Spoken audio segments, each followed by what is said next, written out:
Thank you, Mr. President. Good morning to everyone.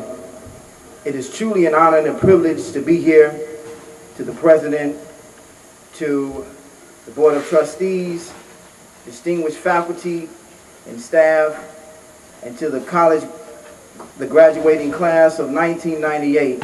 Again, it is truly an honor and a privilege to be your commencement speaker. I've been chosen to speak to you today, and I'm speaking to you today from the topic, Write the Vision and Make It Plain.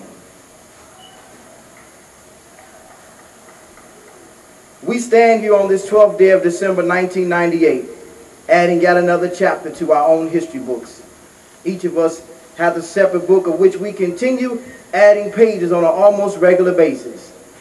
Our first words, our first steps, our proms and high school graduations, and now yet another chapter is being added to the book that we have written.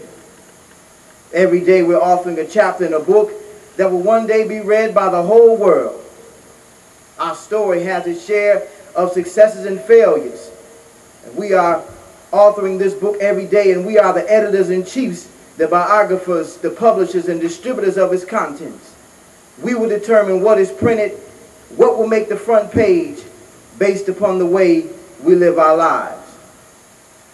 Our story is a unique one. We are unique in authoring it, for no one story bears the same likeness or has within it identical content. For our story tells of an individual who is unique in character, cannot be replicated or duplicated, distinct for this period, at appointed times such as this, for a specific purpose of which future chapters will one day unfold.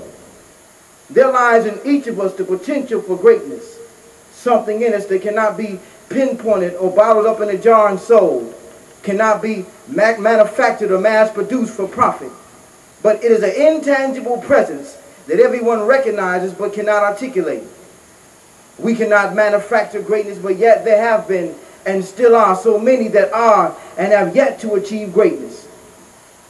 So we determine what level of greatness we will achieve based upon our vision and our determination and preparation, which will ultimately determine what the final chapters of our life will read. Every great man who's ever become great first became great because of vision. The first Model T was envisioned inside the head of a dreamer. A simple idea involving 4 wheels and the engine has now become one of man's primary means of transportation. Our nation, which was founded on the principles of liberty and justice, principles that were first espoused in our nation's most treasured transcript of independence. Here, Thomas Jefferson openly declared that we hold these truths to be self-evident, that all men are created equal, and that they are endowed by their Creator with certain inalienable rights, and among these are life, liberty, and the pursuit of happiness.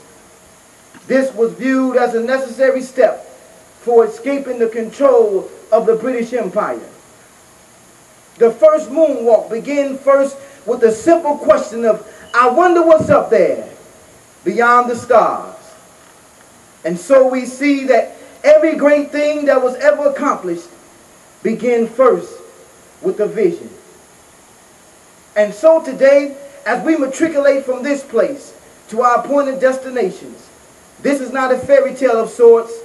We haven't envisioned this day in our minds only to occupy time and other people's money. But this is an investment into a future that is sure to bring prosperous dividends, a return in character, spiritual, natural growth, all of which had to have been birthed by a vision.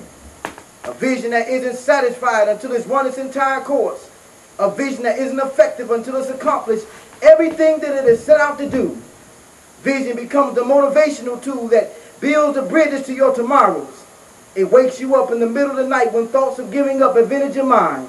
It keeps you company when loneliness begins to diminish your will to continue. It inspires you when encouragement has seemed to have disappeared.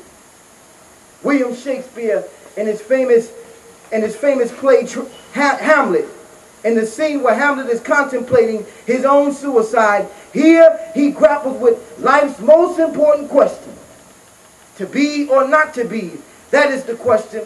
Whether 'tis noble in the mind to suffer the slings and arrows of outrageous fortune, or to take arms against the sea of trouble, and by opposing in them to die, to sleep no more, and by a sleep to say we end the heartaches and the thousand natural shocks that flesh is heir to. 'Tis a consummation devoutly to be wished. It is a simple but yet profound statement. To be or not to be. That is the question we all have to grapple with. But now that we have the vision, what shall we do with it? At a time of much confusion, at a time of much needed direction, the prophet Habakkuk received instruction from God, write the vision and make it plain that he may run that readeth it. Though the vision is for an appointed time, it will speak and will not lie. Though the vision tarry, wait for it, because it will surely come, it will not tarry. Let us run with the vision. The greatest song has yet to be sung. Who will sing it? The greatest message is yet to be delivered. Who will deliver it? The greatest book is yet to be written. Who will write it? The greatest portrait is yet to be painted. Who will paint it? The greatest feat is yet to be accomplished. Who will achieve it? We will be doing a disservice to mankind if we never allow our vision to be made manifest in our lives. If the greatest song is never sung, if the greatest book is never written, if the greatest portrait is never painted, if the greatest melody is never played, we would have forever destined mankind to mediocrity, and our story would be left incomplete, a piece omitted, a chapter left unwritten and untold, and left amongst the what-ifs of our human history.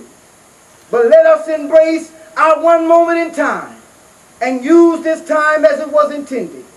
The vision that you glorify in your mind, the ideal that you enthrone in your heart, this you will build your life by. This you will become. Thank you.